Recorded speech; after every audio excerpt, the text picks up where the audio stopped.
No próximo capítulo de A Nobreza do Amor, Gendal vai mostrar que, para manter o poder nas mãos, é capaz de atravessar qualquer limite, até mesmo jogar a própria filha em uma cela fria do palácio. Quenya pagará um preço alto por ter protegido Dumé e os rebeldes. Mas o tirano ainda não percebe que essa decisão cruel pode se transformar no maior erro de seu reinado. Porque quando um rei prende a própria filha para proteger o trono, ele não demonstra força. Ele revela medo. Tudo começa em Batanga, durante uma fuga desesperada pela mata. Dumé, Akin e Ladisa correm como podem, perseguidos por Pascoal e pelos homens da Guarda Real. Os três acabaram de encontrar a urna com as joias de Gendal, e aquela conquista parecia uma vitória poderosa para a resistência. Afinal, aquelas joias não representam apenas riqueza. Elas representam o orgulho de um rei que acumula tesouros enquanto o povo sofre, passa necessidade e vive esmagado por ordens injustas. Para Dumé, tirar aquelas joias das mãos de Gendal é mais do que um roubo. É um golpe contra o símbolo do poder do tirano. É uma forma de enfraquecer o regime, de mostrar que a resistência ainda respira e que o medo imposto pelo palácio não será eterno. Mas a missão começa a sair do controle. Pascoal percebe a movimentação, cerca a região e ordena que ninguém escape. A mata se transforma em armadilha. Dumé, Akin e Ladisa precisam pensar rápido, usando os caminhos escondidos que só os rebeldes conhecem. Eles atravessam uma passagem estreita, mudam de direção e desaparecem entre as árvores antes que a guarda real consiga alcançá-los. Por alguns instantes, parece que venceram. Mas, em A Nobreza do Amor, toda vitória vem acompanhada de uma ameaça silenciosa. Furioso por perder os fugitivos, Pascoal começa a examinar o chão em busca de rastros, e então encontra algo caído entre as folhas. Uma chave. O comandante se abaixa, pega o objeto e observa com atenção. Aquela chave não parece pertencer ao palácio. Não é uma peça comum. É exatamente o tipo de chave que pode abrir uma passagem secreta, uma porta escondida, um abrigo usado por quem tenta escapar da autoridade de Gendal. Então vocês deixaram um caminho para mim, murmura Pascoal, com um sorriso frio. O que ele ainda não sabe é que Ladisa deixou cair justamente a chave do esconderijo da resistência. Com aquele pequeno objeto nas mãos, Pascoal recebe a chance que esperou por tanto tempo. A fuga dos rebeldes terminou, mas o perigo verdadeiro acaba de começar. Longe dali, Dumé, Akin e Ladisa finalmente param para recuperar o fôlego. A urna com as joias está segura, e Akin reconhece a importância daquela conquista. Com aquilo, a resistência poderá comprar mantimentos, proteger famílias perseguidas e continuar lutando contra Gendal. Mas quando Ladisa procura a chave entre suas roupas, o alívio desaparece de seu rosto. Ela procura novamente, revira a bolsa, toca os bolsos. Nada. A chave sumiu. Não, não pode ser. Eu perdi a chave. O silêncio que vem depois é pesado. Dumé entende imediatamente a gravidade da situação. Não se trata de um simples objeto perdido.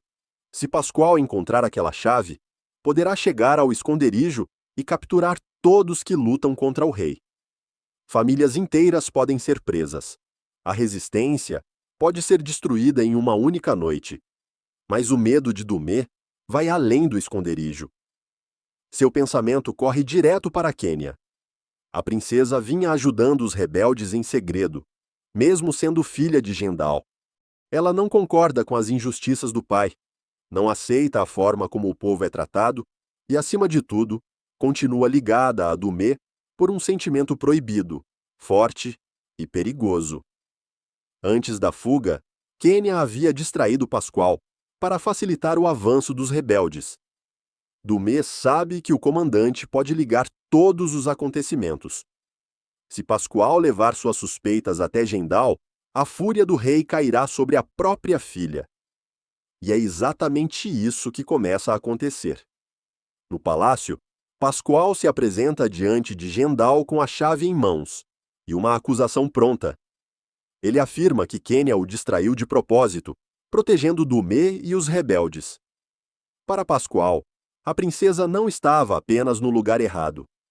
Ela agiu contra o trono. Gendal escuta tudo com o rosto endurecido. A cada palavra, sua raiva cresce. Para ele, a atitude de Quenya não é apenas desobediência, é traição. E uma traição dentro da própria família parece ferir seu orgulho mais do que qualquer ataque vindo da mata. Quenya tenta se defender. Diz que Dumé não é um criminoso comum, mas um homem que luta pelos esquecidos de Batanga. Tenta mostrar que o verdadeiro perigo não está na resistência, mas na tirania que esmagou o povo durante tempo demais. Só que Gendal não quer ouvir. Ele não procura a verdade. Procura obediência. Você esqueceu quem é seu pai, Quenya. E pior, esqueceu quem é o seu rei. A princesa não se ajoelha. Não pede perdão. Mesmo cercada por acusações, mantém a cabeça erguida. Ela sabe que ajudou pessoas perseguidas. E isso, para ela, não é crime. Mas Gendal decide transformar a própria filha em exemplo. Ordena que os guardas a levem, deixando claro que qualquer pessoa que desafiar sua autoridade pagará um preço. Enquanto Batanga se afunda nessa injustiça, no Brasil, Alicia tenta recomeçar. O ateliê, depois de tantos ataques e perdas, recebe um grande pedido. Para ela e Teresa, é uma oportunidade de recuperar dinheiro, respeito e esperança. Alicia aceita o trabalho com coragem, acreditando que, peça por peça, poderá reconstruir sua vida longe do título de princesa e das sombras de Gendal. Mas o perigo se aproxima sem que ela perceba. Malungo, enviado pelo próprio Gendal, já está seguindo rastros importantes e começa a descobrir que a princesa pode estar vivendo no Brasil sob o nome de Lúcia dos Santos. Assim, enquanto Quenya é levada para a cela por proteger os rebeldes, Alicia tenta salvar o ateliê, sem imaginar que o passado está cada vez mais perto de encontrá-la. E a pergunta que fica é inevitável. A chave nas mãos de Pascoal vai entregar a resistência antes que Dumé consiga salvar Quenya, enquanto Quenya é arrastada para uma cela em Batanga por desafiar o próprio pai. No Brasil, Alicia tenta se agarrar à única coisa que ainda pode lhe dar paz: o trabalho. O ateliê, depois de tantas perdas, ataques e humilhações, finalmente recebe uma grande encomenda. Para Teresa, aquela oportunidade chega acompanhada de preocupação. Mas para Alicia, é quase uma promessa de renascimento. Cada peça que será costurada ali representa mais do que dinheiro. Representa resistência. Representa a chance de mostrar a Barro Preto que Virgínia não conseguiu destruir seus sonhos. Representa também uma vida nova, construída sem coroa, sem palácio, sem medo de Gendal. Alicia, vivendo como Lúcia dos Santos, quer provar a si mesma que pode ser reconhecida pelo talento, pela coragem e pela dignidade, não pelo sangue real que carrega escondido. Teresa observa os tecidos, os poucos materiais disponíveis e o tamanho do pedido. O medo aparece em sua voz. O ateliê ainda não tem estrutura suficiente para uma encomenda tão grande. Parte do que tinham foi destruída nas armações de Virgínia.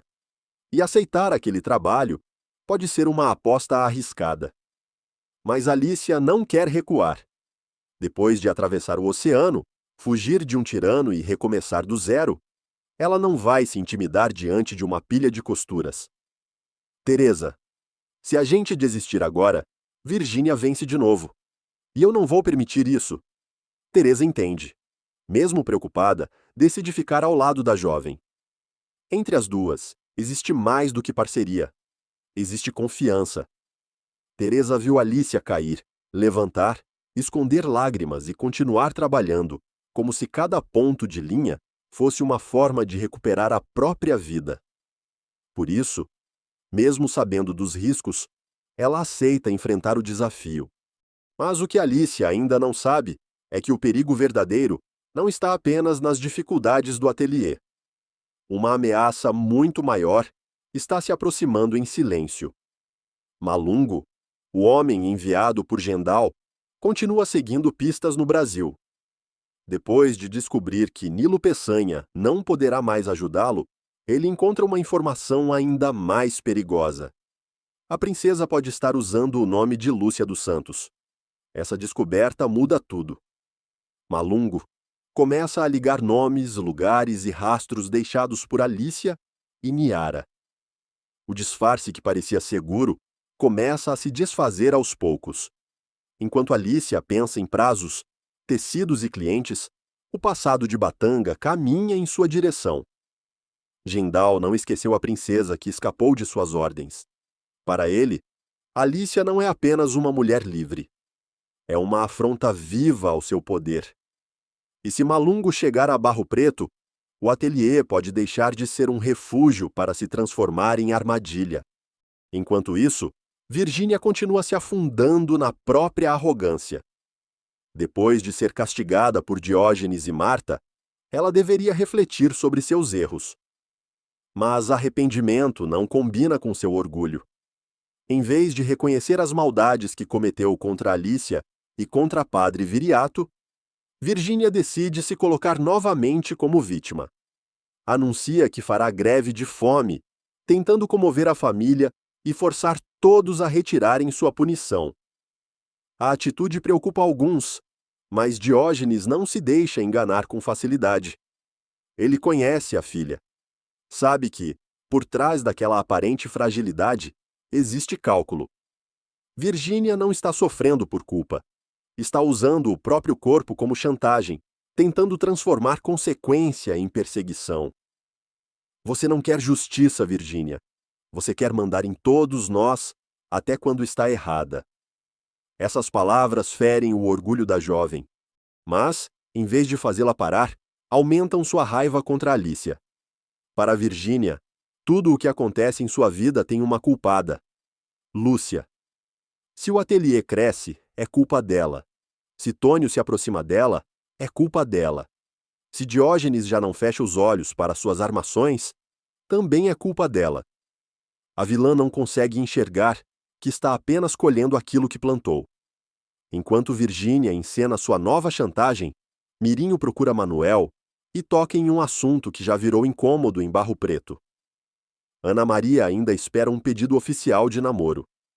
Manuel gosta da jovem, mas sempre encontra uma desculpa para adiar a conversa com Casemiro. Para Ana Maria, aquilo não é capricho. É respeito. É a prova de que Manuel pretende assumi-la de verdade, sem medo dos comentários e sem deixar seu coração em espera. Mirinho, provocador como sempre, percebe o nervosismo do rapaz e pressiona. Manuel tenta disfarçar, mas sabe que não poderá fugir por muito tempo. Se continuar adiando, pode ferir justamente a mulher que mais espera dele uma atitude simples e honesta. Em outro canto de Barro Preto, Maria Helena também se vê diante de uma revelação inesperada. Ao conversar com Dora, descobre que ela conhece Jacinta. A notícia desperta perguntas. Como as duas se conhecem? Que história ficou escondida por tanto tempo? E por que essa ligação aparece justamente agora? Dora começa a falar sobre o passado, sobre sua mãe Luzia, sobre lembranças que carregam dor, silêncio e segredos antigos. Maria Helena percebe que aquela conversa pode revelar muito mais do que uma simples amizade perdida. Há histórias de mulheres marcadas por separações, preconceitos e injustiças que ainda influenciam a vida de Barro Preto. E assim, enquanto Alicia tenta reconstruir o ateliê, Malungo se aproxima de sua verdadeira identidade. Virgínia transforma a punição em chantagem. Manuel precisa decidir se assume Ana Maria. E Maria Helena começa a tocar em um passado cheio de sombras. Mas o maior perigo continua em Batanga. Porque Pascoal tem a chave, Gendal tem Quênia presa, e Dumê ainda nem sabe que a mulher que ama foi jogada numa cela por causa da resistência. Em Batanga, o palácio inteiro sente o peso da decisão de Gendal. O rei não apenas desconfia de Quênia, ele decide transformá-la em exemplo. Para ele, não importa que a jovem seja sua filha, não importa que carregue seu sangue, nem que tenha crescido dentro daquelas paredes. A partir do momento em que ousou proteger Dumê e os rebeldes, Quênia deixou de ser vista como princesa e passou a ser tratada como ameaça. Pascoal observa tudo com uma satisfação fria. Ele segura a chave encontrada na mata como se carregasse uma prova definitiva. Para o comandante, aquele objeto é mais do que uma pista. É a chance de mostrar a Gendal que ele estava certo o tempo todo, que Quênia vinha enganando o palácio, distraindo a guarda e favorecendo aqueles que lutavam contra o trono. Quênia encara Pascoal sem abaixar os olhos.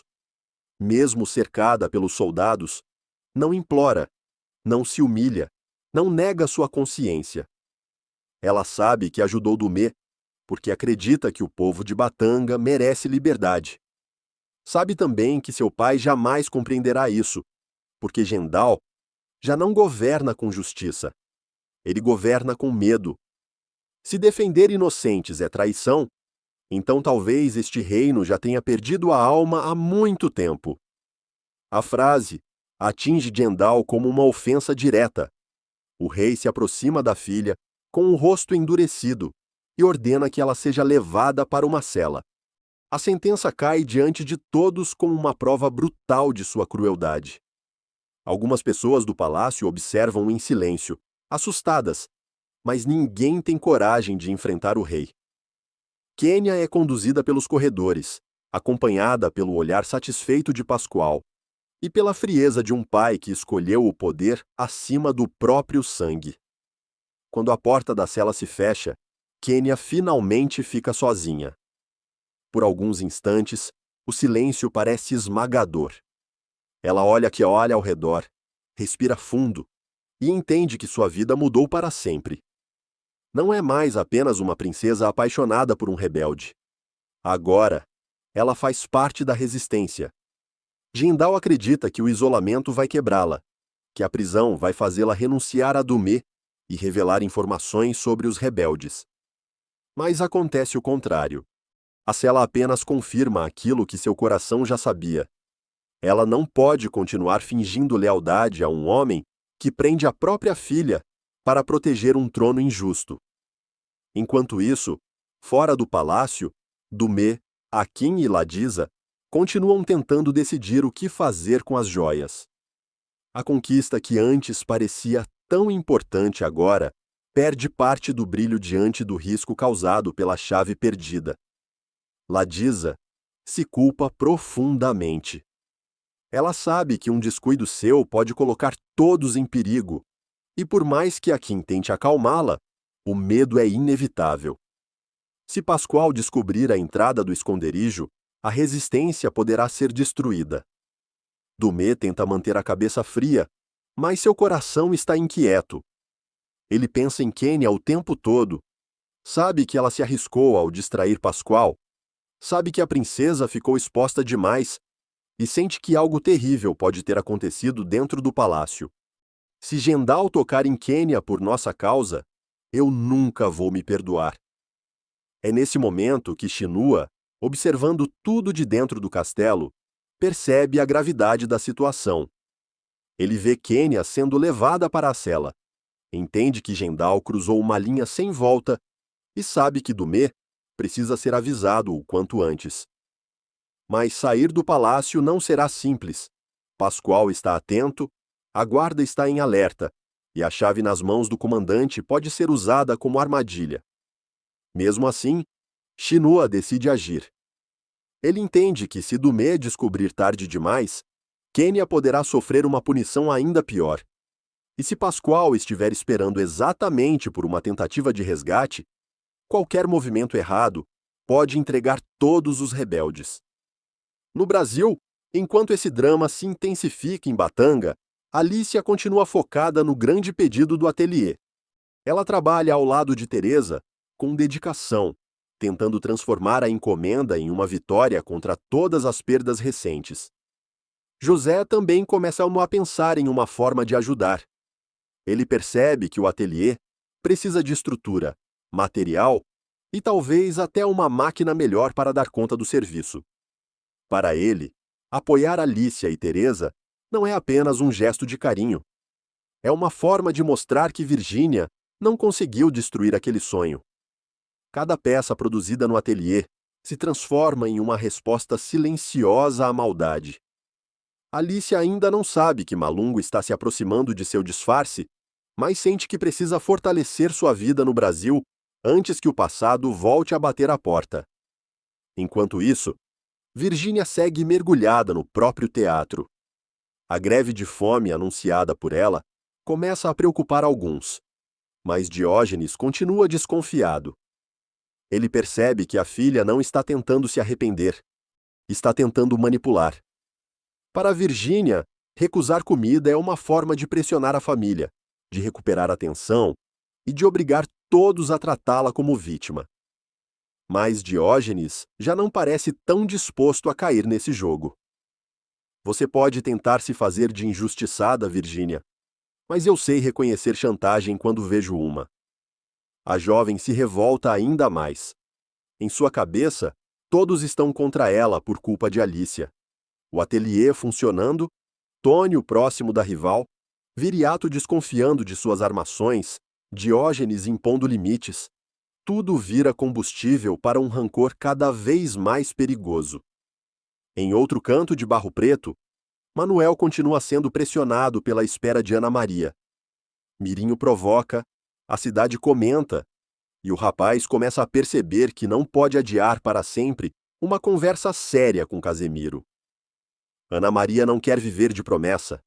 Ela quer respeito. E Manuel terá que provar se seu sentimento é forte o bastante para enfrentar a responsabilidade de assumir esse amor diante da família dela. Enquanto isso, Maria Helena segue intrigada com a revelação de que Dora conhece Jacinta. A história de Dora e de sua mãe Luzia começa a abrir portas para um passado cheio de dores, separações e segredos. Barro Preto, aos poucos, mostra que não é apenas o presente que está cheio de conflitos. O passado também guarda feridas que ainda podem mudar o destino de muita gente. Mas é em Batanga que o capítulo chega ao ponto mais perigoso. Pascoal tem a chave. Gendal tem Quênia presa. Chinua tenta encontrar uma forma de avisar Dumê. E a resistência, mesmo com as joias nas mãos, está mais ameaçada do que nunca. Porque agora, Dumê terá que escolher entre proteger o esconderijo dos rebeldes ou arriscar tudo para salvar a mulher que ama. E seja qual for a decisão, Pascoal pode estar esperando exatamente esse movimento para destruir todos de uma vez. Em Batanga, o destino de Quênia parece cada vez mais apertado entre as mãos de Gendal e Pascoal. Dentro da cela, a princesa permanece sozinha, mas sua solidão não é sinal de derrota. Pelo contrário, cada minuto atrás das grades reforça uma certeza que ela já não consegue negar. Não existe mais caminho de volta para a obediência cega. O rei que a colocou ali não é apenas seu pai. É o tirano que ela precisa enfrentar. Gendal acredita que a prisão vai dobrar a filha. Acha que o medo, o isolamento e a vergonha pública farão Quênia esquecer Dumê, entregar os rebeldes e voltar a agir como uma princesa submissa. Mas ele não entende que, ao prendê-la, acabou destruindo a última ponte entre os dois. Quênia olha para as paredes frias da cela e compreende que sua escolha está feita. Eu posso estar presa, mas meu coração já não pertence ao seu reino de medo. Enquanto isso, Pascoal se move com a chave nas mãos, como quem segura uma vitória. Ele sabe que aquele objeto pode levá-lo até o esconderijo da resistência. Sabe também que Dumê ama Quênia, e talvez cometa um erro ao tentar salvá-la. Por isso, o comandante começa a preparar o terreno. Para ele, a princesa não é apenas prisioneira, é isca. E se Dumê aparecer, Pascoal pretende esmagar a resistência em um único golpe. Do lado de fora do palácio, Shinua tenta encontrar uma forma de avisar Dumê. Ele conhece os corredores, entende os riscos e percebe que cada soldado está mais atento do que antes. Qualquer movimento errado pode custar sua liberdade. Mesmo assim, decide agir. Porque se Kenya continuar presa e Dumê não souber, Gendal poderá aumentar o castigo antes que alguém consiga reagir. Quando a notícia finalmente chega perto da resistência, Dumê sente o mundo desabar. A chave já era um desastre. As joias já representavam um risco. Mas saber que Kenya foi jogada numa cela, por ter ajudado os rebeldes, faz a culpa tomar conta dele. Akin tenta manter a razão, lembrando que o esconderijo inteiro está ameaçado. Ladisa, ainda tomada pelo remorso, diz que precisam corrigir o erro antes que Pascoal encontre todos. Mas Dumê não consegue pensar apenas na estratégia. Kenya arriscou tudo por eles. Agora, ele sente que abandoná-la seria trair o próprio sentido da luta. Se eu deixo Kenya naquela cela, que tipo de liberdade eu estou defendendo? A decisão que se aproxima é cruel. Se Dumê correr para salvar a princesa, pode cair direto na armadilha de Pascoal. Se proteger apenas a resistência, Kenya continuará pagando sozinha por uma coragem que nasceu do amor e da justiça. Akin entende o conflito, mas alerta que Gendal pode estar esperando exatamente essa reação. Ladisa, com os olhos cheios de culpa, se oferece para ajudar no resgate, determinada a não deixar que a chave perdida destrua tudo.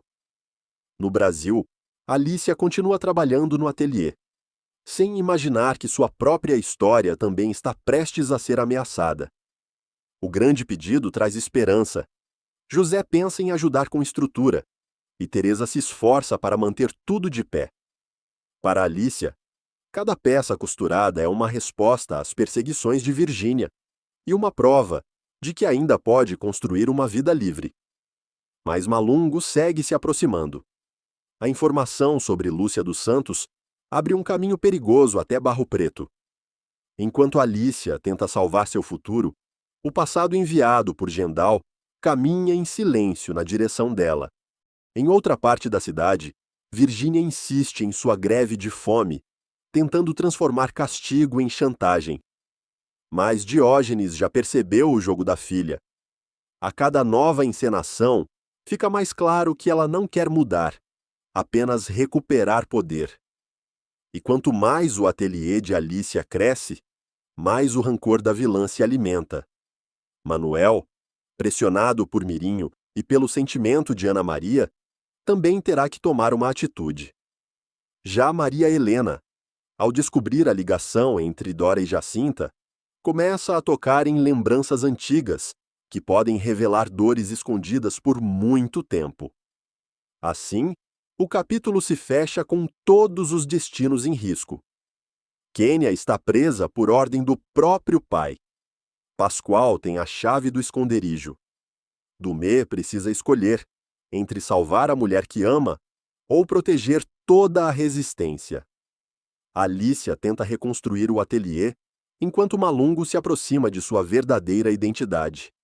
E Virgínia, mesmo castigada, continua pronta para transformar inveja em novas maldades. Porque em A Nobreza do Amor, o poder pode prender corpos, mas não consegue calar corações decididos a lutar. Gendal acha que venceu ao jogar Kenya numa cela, mas talvez tenha acabado de criar a inimiga mais perigosa de seu reinado, a própria filha. Se você gostou desse resumo, deixe o like, inscreva-se no canal e ative as notificações para não perder os próximos capítulos. Comente aqui embaixo. Dumê deve arriscar tudo para salvar Kenya ou proteger primeiro o esconderijo da resistência?